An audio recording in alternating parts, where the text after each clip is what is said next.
સનાતન ધર્મ કી જય હો. સૌને જય માતાજી, જય ભગવાન.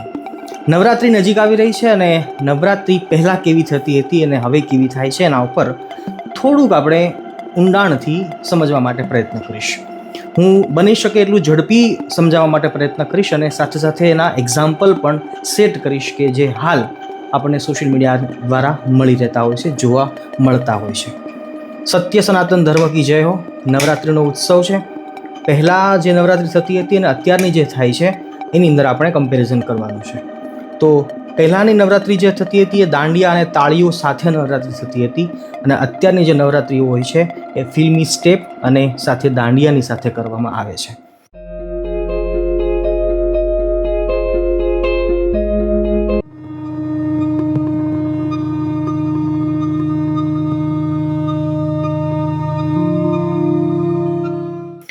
પહેલાં જે નવરાત્રિ થતી હતી એ મંડપ બાંધીને કરવામાં આવતી હતી અને હવે અત્યારે નવરાત્રિ થાય છે એ ગ્રાઉન્ડની અંદર કરવામાં આવે છે.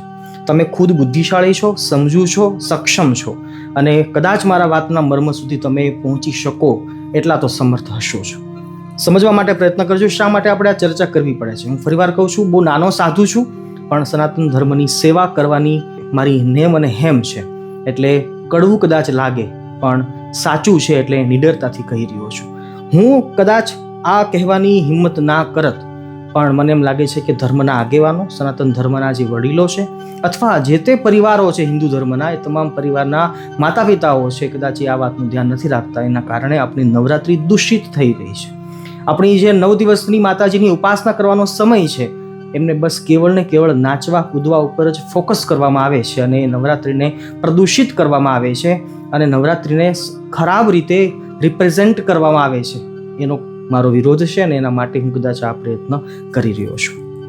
પહેલાંની જે નવરાત્રિ ઉજવાતી હતી એની અંદર પ્રસાદી આપવામાં આવતી હતી, માતાજીને ભોગ ધરાવવામાં આવતો હતો અને તમામ લોકો જે હતા જે રાસ લેવા માટે આવ્યા હોય, માતાજીની આરતીના દર્શન કરવા માટે આવ્યા હોય, એમને પ્રસાદના રૂપમાં પ્રસાદી મળતી હતી. જ્યારે અત્યારના નવરાત્રિ કેમ્પોની અંદર જોઈએ છે તો નાસ્તો મળતો હોય છે. બસ લોકોની નજર નાસ્તા ઉપર હોય છે કે નાસ્તામાં શું છે. પ્રસાદ શબ્દ કદાચ ધીમે ધીમે હવે જવા માંડ્યો છે, જે સૌથી મોટી દુઃખની વાત છે. પહેલાંની નવરાત્રિઓની અંદર જોઈએ છે તો દીવડાઓની દિવ્યતા જોવા મળતી હતી. હા, સાચે જ દીવડાઓ પહેલાં ઘણા બધા પ્રગટાવવામાં આવતા હતા. કોઈ તેલથી પ્રગટાવતા, કોઈ ઘીથી પ્રગટાવતા, અખંડ દીવો પણ હતો.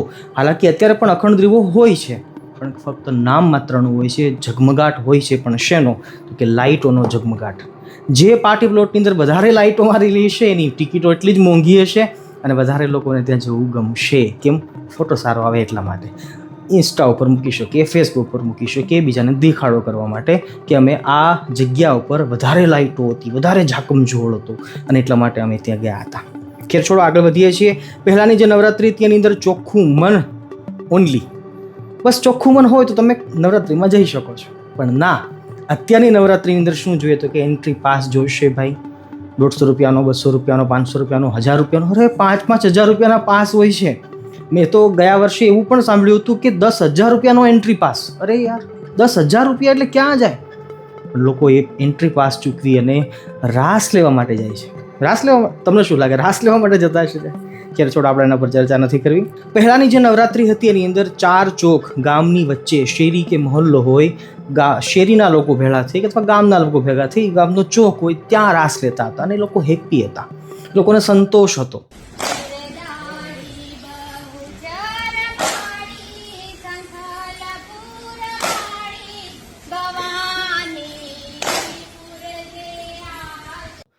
બહેનો બહેનોના વિભાગમાં રાસ લે, ભાઈઓ ભાઈના વિભાગમાં રાસ લે, છોકરાઓ બિચારા બધી જગ્યાએ રમતા હોય અને પવિત્રતાથી, શાંતિથી અને સાથે સાથે સંસ્કાર સભર નવરાત્રિ ગામના ચોકમાં થતી હતી.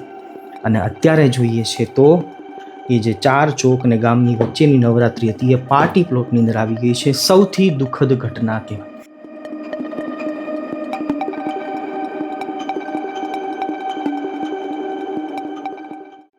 સૌથી ખરાબ વાત કહેવાય કે પાર્ટી પ્લોટમાં આપણી નવરાત્રિ ઉજવવામાં આવે છે. હાલાકી જો કે નાચવા કૂદવાને તો નવરાત્રિ ના જ કહી શકાય. જો નાચવા કૂદવા માટે પાર્ટી પ્લોટમાં જવાનું હોય તો એ નવરાત્રિ નથી, એ માતાજીની ઉપાસના નથી, માતાજીની ભક્તિ નથી.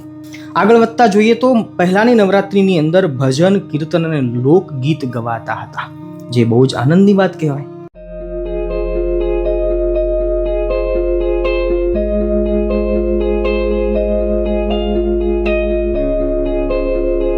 ભજનો ગવાતા હતા માતાજીના, કીર્તનો ગવાતા હતા, લોકગીતો ગવાતા હતા, માતાજીની સ્તુતિઓ ગવાતી હતી. અત્યારના ગરબાની અંદર શું ગવાય છે?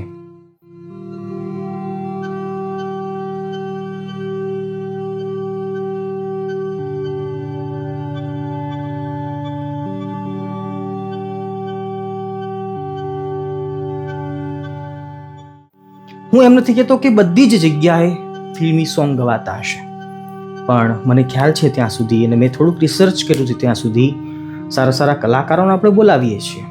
મોટા નામ હોય છે, એ પ્રમાણે મોટી એની ફીઝ હોય છે, એનો ચાર્જ હોય છે, અને એ પ્રમાણે લોકો પાસેથી પૈસા લેવામાં પણ આવતા હોય છે. પહેલો રાઉન્ડ, બીજો રાઉન્ડ, ત્રીજો રાઉન્ડ, ચોથો રાઉન્ડ, એ રીતે રાઉન્ડ સેટ કરેલા હોય છે. પહેલા રાઉન્ડની અંદર માતાજીના કીર્તનો ગવાશે, ભજનો ગવાશે. બીજા રાઉન્ડની અંદર અડધા કીર્તનો આવશે, વચ્ચે વચ્ચે બીજું બધું મિર્ચ મસાલા ભેળા થશે. અને ત્રીજો રાઉન્ડ તો કમ્પલસરી બસ ફિલ્મી સોંગને દઈ દેવામાં આવે છે. અને ચોથા રાઉન્ડની અંદર તો શું થતું હશે ભગવાન જાણે છે, કારણ કે ત્યાં સુધી તો આપણે કંઈ જાગતા નથી હોતા. હું તો જોવા પણ નથી ગયો કોઈ જગ્યાએ, પણ જ્યાં સુધી યુવાનો દ્વારા સાંભળ્યું છે ત્યાં સુધી ખબર પડે કે ચોથા રાઉન્ડની અંદર તો બસ ફક્ત ને ફક્ત નાચવા કૂદવાની જ વાત હોય છે. લોકો ગાંડાની જેમ નાચતા. અરે સવારમાં 4 વાગ્યા સુધી કોણ નાચે? ભૂત હોય ને ભૂત, એ પણ 4 વાગે સૂઈ જાય કે ભાઈ હવાલો આપણે હવે સુવાનો સમય થયો, હવે આપણી રાત પૂરી થઈ, 4 વાગે એટલે હવે સવાર થઈ ગયું કે. પણ આપણા યુવાનો, આપણી યુવાન દીકરીઓ, માતા પિતાને ખબર હશે કે નહીં એ મને ખબર નથી, પણ જો ખબર હોય તો શું યુવાન દીકરા દીકરીઓ 4 વાગ્યા સુધી, 5 વાગ્યા સુધી, અરે ગયા વર્ષે તો એવું જોવા મળ્યું હતું કે સવારમાં 7 વાગે અજવાળું થઈ ગયું અને તોય રાસ લેવાના ચાલુ છે. શું આ સંસ્કૃતિ? આ શું આપણે પથારી ફેરવા જઈ રહ્યા છીએ? નવરાત્રી 12 વાગ્યા સુધીનું હોવી જોઈએ. ચાલો બહુ તો 12:30 વાગ્યા સુધી. 12:30 વાગ્યા પછીની નવરાત્રી એ નવરાત્રી નથી. એ પછી શું છે એ આગળ તમને કહું છું, સમજી જ ગયા છો તમે. ગયા વર્ષે આના પર બહુ મોટી ચર્ચા કરી હતી અને ઘણા બધા વેચાઈ ગયેલા ન્યૂઝ ચેનલોવાળાએ મને કહ્યું હતું કે સ્વામી માફી માંગો. મેં તો માફી તો નહીં જ માંગુ, જાઓ. અને ઘણા બધા સમજુ ભક્તોએ સાથ સપોર્ટ આપ્યો હતો કે ના સ્વામી કહી રહ્યા છે, સાચું કહી રહ્યા છે. ફરીવાર આજે કહું છું કે આ બધું કહેવાની મને શોખ નથી થતો, પણ જો સાચી વાતને રજૂ કરવામાં નહીં આવે, મુદ્દો નહીં આ ઉઠાવવામાં આવે, અને વડીલો દ્વારા કોઈ કહેતું જ નથી, કોઈ સામે આવીને કોઈ છડેચોક બોલતું જ નથી, શું ધારી છે? ફક્ત વખાણ કરીએ સનાતન ધર્મની જય હો, ફક્ત બસ સનાતન ધર્મ આપણો શ્રેષ્ઠ છે, શ્રેષ્ઠ છે, શ્રેષ્ઠ છે સાબિત કરતા રહીશું તો નહીં ચાલે ભાઈ. શું લાગે છે કે બહારથી આતંકવાદીઓ આવીને આપણને મારે છે અને આપણને ધર્મ પરિવર્તન કરાવડાવે છે આપણું? નહીં. અંદર જે સનાતન ધર્મની અંદર આપણી બદીઓ છે એને નહીં કાઢીએ તો એ પણ ધર્મની નુકસાન જ છે ને. તો એ જ સાચા અર્થમાં ધર્મનું પરિવર્તન થઈ રહ્યું છે. પણ આ વાત કોઈને સમજવી નથી, આ વાત કોઈને સ્વીકારવી નથી. જો હું આજે વાત કરીશ તો મારો મુદ્દો બનાવવામાં આવશે, વિરોધ કરવામાં આવશે. સ્વામિનારાયણના સાધુએ આવું કેમ બોલ્યા એવું કરવામાં આવશે. અરે સ્વામિનારાયણ સંપ્રદાય થોડો કે સનાતન ધર્મથી અલગ છે? શું ધારી છે બધાએ? જાણી જોઈને વાતને વિષયાંતર કરી અને મુદ્દો બનાવવામાં આવે છે. પણ ખેર છોડો, ફરીવાર પાછા મુદ્દા પર આવીએ કે પહેલાંની નવરાત્રિ શુદ્ધ હતી, પવિત્ર હતી, સાચી નવરાત્રિ હતી. માતાજીની ભક્તિનું એક 9 દિવસનું એક ઉપાસનાનું એક કેન્દ્ર હતું. અને અત્યારના સમયમાં નવરાત્રિ ખરાબ થવા માંડી છે. ફરીવાર પાછા આપણે આવીએ છીએ મુદ્દા ઉપર. પહેલાં ભજન, કીર્તન, લોકગીત ગવાતા હતા અને અત્યારે શું ગવાય છે? ફિલ્મી ગીતો ગવાઈ રહ્યા છે અને લવ સોંગ્સ ગવાઈ રહ્યા છે. તમારી યુવાન દીકરી કોઈ બીજા પર પુરુષ સાથે નાચવા માટે જાય છે અને એના લવ સોંગ ઉપર એ રાસ લઈ રહ્યા છે. આના કરતાં થૂવાળી બીજી કોઈ વાત ન કહી શકાય. હું આના પર કોઈ વિશેષ કોમેન્ટ્રી કરવા નથી માંગતો. વિડીયો તમે જોયા હશે, ન જોયા હોય તો તમે હાલ હવે જોઈ શકો છો.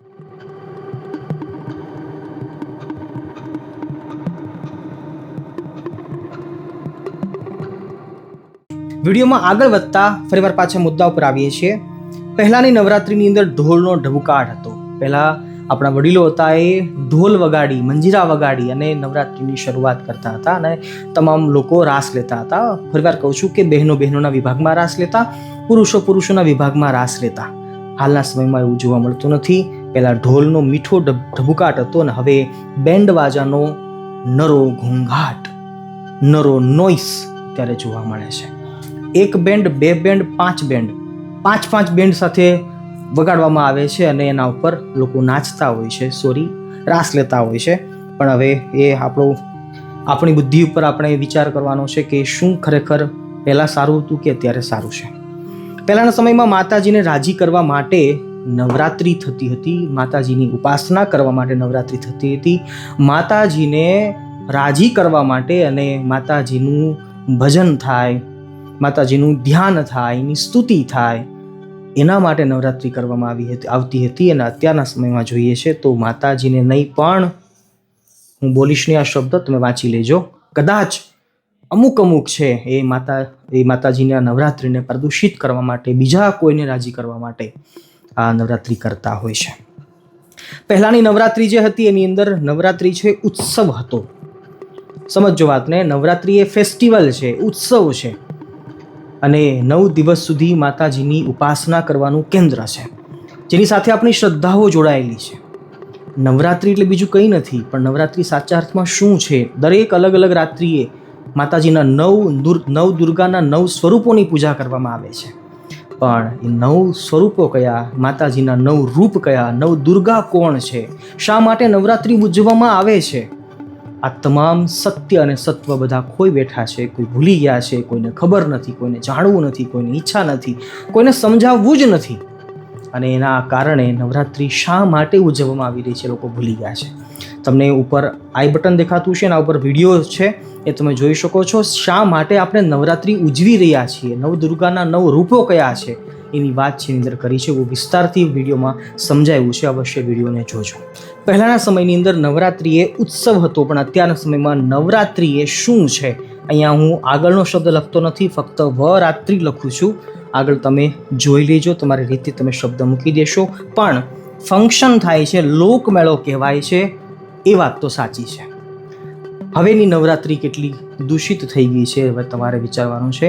ફરીવાર કહું છું કે આ વાત ફક્ત ને ફક્ત પરિવારના વડીલોને કહી રહ્યો છું, ધર્મના કે જે તે સમાજના આગેવાનોને કહી રહ્યો છું કે આપણે આપણા સંતાનોને કેવી રીતે નવરાત્રિ ઉજવાવી જોઈએ, કેવી સલાહ આપવી જોઈએ, કેટલા વાગે ફરે પાછું આવી જવું જોઈએ, કેવા કપડાં પહેરવા જોઈએ. પહેલાં ફેશન શો નહોતો, પહેલાં નવરાત્રિ હતી. પહેલાં ફક્ત ને ફક્ત આપણી સંસ્કૃતિ છે, આપણી પરંપરા છે, એનું રિપ્રેઝન્ટેશન હતું. અને અત્યારે ફક્ત અંગ પ્રદર્શન અને ફક્ત ને ફક્ત ફેશન શો થઈ રહ્યા હોય એવું લાગે છે. ફરીવાર મુદ્દા ઉપર પાછા આવીએ છીએ. લાસ્ટ કહું છું, નોટ લીસ્ટ, માતાજીની ઉપાસના એ પહેલાંની નવરાત્રિમાં થતી હતી ને અત્યારે ફેશન શો થઈ રહ્યો છે. મેં હમણાં જ વાત કરી એ પ્રમાણે આના ઉપર ખરેખર ચર્ચા કરવી જોઈએ. પાર્ટી પ્લોટમાં લોકો ઉજવતા હોય છે કે જે તે જગ્યા ઉપર નવરાત્રિ ઉજવાતી હોય છે, સાચે જ તમામ લોકોએ આ વાત સમજવાની જરૂર છે. જે આયોજક કરતા છે, કેવા વસ્ત્રો પહેરી અને નવરાત્રિના કેમ્પસમાં ઘૂસવું જોઈએ, આવવું જોઈએ, એના ઉપર પણ સાચે જ પ્રતિબંધ મુકાવવો જોઈએ. એના ઉપર ચર્ચા થવી જોઈએ, એના ઉપર કંઈક નિયમ લાદવા જોઈએ. નહીંતર મારી વાતને ભૂલશો નહીં, આ વાતને લખી રાખજો. 5 વર્ષ પછી નવરાત્રિના કેમ્પસની અંદર જ માતાજીની ગરબી જે હોય છે ને એ નહીં હોય, એના જગ્યા ઉપર ફક્ત ડાન્સ બારની અંદર જેમ કેમ દારૂની બોટલો પડી હોય છે એવી પણ આવતા વાર નહીં લાગે. આ 5 વર્ષનું ટૂંકું ભવિષ્ય જ કહી રહ્યો છું, કારણ કે હાલ જે જોરશોરથી નવરાત્રિને લોકો ફેશન ગણી રહ્યા છે એ બગડતા બહુ વાર નહીં લાગે. અને મને લાગે છે ત્યાં સુધી કે સમય બહુ ફટાફટ જઈ રહ્યો છે. યુવાનો વધારે ક્રાંતિકારી બની રહ્યા છે અને યુવાનો બહુ ઝડપથી બગડી રહ્યા છે ટેકનોલોજીના યુગની અંદર. પહેલાં એ કર્યું છે તો આપણે કરવાનું, પહેલાં આમ પહેર્યું છે તો આપણે આમ પહેરવાનું. અને આ હોડ જે ચાલી રહી છે એના કારણે નવરાત્રિ છે ખરેખર બદનામ થઈ રહી છે, બરબાદ થઈ રહી છે. અને આપણી હિન્દુ સંસ્કૃતિ, એનો આ સૌથી મોટું પર્વ કહેવાય, એ સાચા અર્થમાં બદનામ થઈ રહ્યું છે. તો 5 વર્ષ પછીની વાત આપણે પછી કરીશું, પણ હું હાલ એક નાના સાધુ તરીકે વિનંતી કરતા કહું છું કે ખરેખર શુદ્ધ, સાત્વિક, પવિત્ર નવરાત્રિ ઉજવવી જોઈએ. નવરાત્રિના 9 દિવસો દરમિયાન માતાજીની ઉપાસના થવી જોઈએ અને માતાજીને રાજી કરવાના પ્રયત્નો હોવા જોઈએ. બની શકે તો ઉપવાસ થવા જોઈએ, ન થઈ શકે તો એકટાણું થવું જોઈએ. ચલો કંઈ નથી તો કંઈ વાંધો નહીં, 3 ટાઈમ જમજો, પણ 3 ટાઈમ સુધી સાત્વિક શુદ્ધ આહાર જ જમવો જોઈએ. રાત્રિનો રાસ લીધા પછી, નવરાત્રિનો રાસ લીધા પછી જે તે અનાપ શનાપ ખાવું ન જોઈએ, જે તે અનાપ શનાપ પીવું ન જોઈએ. અને હજી એનાથી ભયંકર વાત હવે આગળના વિડીયોમાં આવે છે. આગળ જોતા જ રહેજો, હજી અટકતા નહીં, કારણ કે આગળ વધારે ગંભીર ચર્ચા કરવાની છે. ચાલો નવરાત્રિ કે પછી રાત્રિ, શેની રાત્રિ, એના ઉપર વધારે વિસ્તૃત ડીપ ચર્ચા કરીએ. જય માતાજી. સૌપ્રથમ પહેલાં એક આ વિડીયો દેખાડું છું, એ જુઓ, જેની અંદર રાજ શમાની નામનો એક પોડકાસ્ટર કે જે ભારતનો લગભગ સૌથી મોટો પોડકાસ્ટર છે, જે પોતાના શોની અંદર પોડકાસ્ટ વિડીયોની અંદર અલગ અલગ મોટા ગ્રેટ જે ગેસ્ટ હોય એમને બોલાવતો હોય છે અને જે એમનું ઇન્ટરવ્યૂ કરતો હોય છે. જેમાંના જ એક પોડકાસ્ટના ગેસ્ટ સાથે એમણે નવરાત્રિ ઉપર જે કોમેન્ટ કરી છે, ટીકા કરી છે, એની ઉપર વિસ્તૃત વાત કરી છે. એના ઉપર એ આ હાલ તમને વિડીયો દેખાડી રહ્યો છું. શું એ સાચું છે કે ખોટું, એના ઉપર પણ આપણે રિસર્ચ કરીશું, એઆઈને પૂછીશું અને ગૂગલને પણ પૂછીશું. પહેલાં આ વિડીયો જુઓ. बहुत ज़्यादा मीम्स चलते हैं और बहुत सारे रील्स चलते हैं, बहुत सारे आर्टिकल्स लिखे जाते हैं कि नवरात्रि में कॉन्डम सेल सबसे ज़्यादा गुजरात में होती है हाईएस्ट. Is it true? हाँ, वहाँ पर क्या है, गुजरात के अंदर गरबा होता है. तो गरबा के अंदर क्या होता है, it's like a Mela, it's like I mean holiday. 9 दिन मतलब सब मस्ती होती है. तो यस, उस टाइम पर सेल बढ़ जाती है. વિડીયોમાં તમે સાંભળ્યું છે એ વાત ખરેખર બહુ જ ગંભીર છે અને ખૂબ જ એ મુદ્દો મોટો બની જાય એવી આ વાત છે. સાચી છે કે ખોટી એ ડિસિઝન હું નહીં આપું અને એનું જજમેન્ટ હું નહીં આપું. મારી તો એવી ભાવના છે કે એ ખોટું હોય, પણ આપણે ડેટાબેઝ ઉપર જઈશું, ગૂગલને પૂછીશું અને મોટી મોટી એઆઈ કંપનીઓ છે એને પૂછીશું શું એ સાચું છે કે ખોટું. આપણે હાલ હવે રિસર્ચ કરવાના છીએ. બાકી તમે ખુદ બુદ્ધિશાળી છો, તમે સમજો છો અને તમે સમાજ વચ્ચે જ રહો છો. શું સાચું હોઈ શકે એ તમને મારા કરતાં વધારે ખબર હશે. આપણે હવે ગૂગલને પૂછીએ છીએ. જે વાત આપણે સાંભળી છે એનું આપણે ડીપ રિસર્ચ કરવાનું છે, જેના માટે અમે હાલ એઆઈ ફિએસ્ટાનું જેમિનાઈ 2.5 પ્રો જે મોડલ છે આપણે એનો ઉપયોગ કરી રહ્યા છીએ અને જેમને પૂછી રહ્યા છીએ. પ્રશ્ન છે કંઈક આવો છે: मुझे नवरात्रि के टाइम इंडिया में सेक्सुअल हेल्थ प्रोडक्ट्स की सेल्स का डेटा चाहिए. आंसर सिंपल हिंदी में और फैक्ट बेस्ड हो. આવો કંઈક પ્રશ્ન આપણે પૂછ્યો છે અને પ્રોડક્ટ જે છે એની જાણકારી માટે આપણે પૂછીએ છીએ. પ્રોડક્ટ્સ जिनके बारे में इंफॉर्मेशन मुझे चाहिए वो है condoms, emergency pills, birth control pills, abortion pills, pregnancy Kitts and lubricants and vaginal products. Navratri के दौरान सेक्सुअल हेल्थ प्रोडक्ट्स की बिक्री एक अवलोकन. कई सालों से यह ट्रेंड देखा गया है कि नवरात्रि के दौरान खासकर उन शहरों में जहां गरबा और डांडिया बड़े पैमाने पर होते हैं, जैसे गुजरात, मुंबई, इंदौर, सेक्सुअल हेल्थ और गर्भ निरोधक प्रोडक्ट्स की बिक्री में बड़ा उछाल आता है.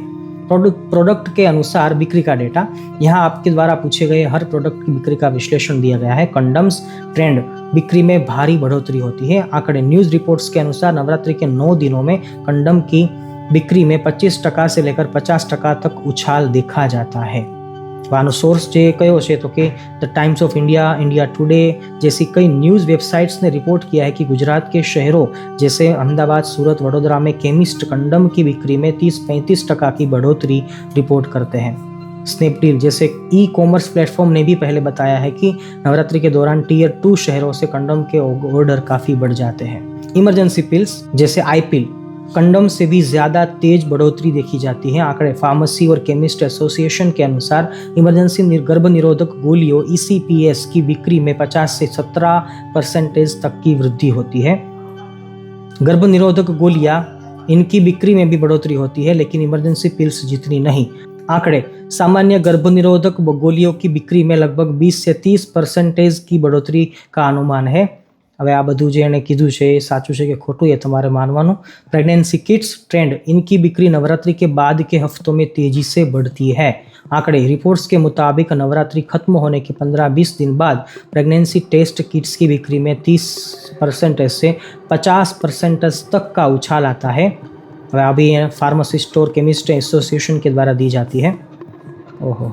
अबॉर्शन पिल्स, इनकी मांग भी नवरात्रि के बाद बढ़ती है. अबॉर्शन पिल्स जो कहवाती हुई ये पण. लिब्रिकेंट्स और अन्य वेलनेस प्रोडक्ट्स, ओहो ये भी है. હવે અહીંયા આખું સારાંશ તાલિકા કહ્યું છે. कंडम नवरात्रि के दौरान 25% से 50% बढ़ जाती है. जानकारी का source news reports chemist association. આનો તમે ઓલું પણ લઈ શકો છો, સ્ક્રીનશોટ પણ લઈ શકો છો. એ સાથે જો જોઈએ इमरजेंसी पिल्स नवरात्रि के दौरान तेजी से बढ़ता है 50% से 17%. News reports chemist association. Birth control pills Navratri के दौरान बढ़ता है टका से 30% तक फार्मासिस्ट के बयान के आधार पर। प्रेगनेंसी किट्स नवरात्रि के बाद बढ़ता है 30% से 50% फार्मासिस्ट के बयान रिपोर्ट्स के अनुसार। अबॉर्शन पिल्स नवरात्रि के बाद मांग बढ़ती है, सटीक आंकड़ा नहीं है, स्वास्थ्य पेशेवरों के अनुभव है। लुब्रिकेंट्स नवरात्रि के दौरान बढ़ता है 40% से 60%, ई कॉमर्स वेबसाइट का ये डेटा है। संक्षेप में नवरात्रि के त्यौहार का सामाजिक माहौल और उत्सव खासकर युवाओं के बीच सेक्सुअल हेल्थ से जुड़े उत्पादों की मांग को अस्थायी रूप से बढ़ा देता है। ये है हमारा सार। હવે તમારે નક્કી કરવાનું છે કે શું આપણે કરી રહ્યા છીએ, આપણા બાળકો, યુવાનો, યુવતીઓ કઈ દિશામાં જઈ રહ્યા છે। હું કોઈ જજમેન્ટ આપવા તૈયાર નથી। સાચું છે કે ખોટું, સારું છે કે ખરાબ, એના પર મારું કોઈ મંતવ્ય નથી। બસ હવે તમે ખુદ બુદ્ધિશાળી છો, તમે વિચારો, ઘરના પરિવારો, આગેવાનો હોય એમણે પોતાના દીકરા દીકરીઓને કેવા સંસ્કારો આપવા જોઈએ અને કેવી ચેતવણી આપવી જોઈએ એના ઉપર બધું ડિપેન્ડ કરે છે। તો હવે તમે પણ ખુદ ચાહો તો તમે પણ ગૂગલને કે જેમિનાઈ 2.5 પ્રો સારામાં સારું જે આ વિશ્વાસુ એક આ સોર્સ છે તમે એને પણ પૂછી શકો છો। અને હાલ દુનિયા તમારી મુઠ્ઠીમાં છે, તમે જે ધારો તે જાણી શકો છો। તમે પણ જાણવા માટે અવશ્ય ટ્રાય કરજો। મળીએ છીએ ફરીવાર એક નવા વિડીયોમાં। ત્યાં સુધી સૌને ભાવથી જય સ્વામિનારાયણ, જય શ્રી કૃષ્ણ, જય સિયારામ, હર હર મહાદેવ। સૌને નવરાત્રિની ખૂબ ખૂબ શુભકામનાઓ સાથે। જય માતાજી।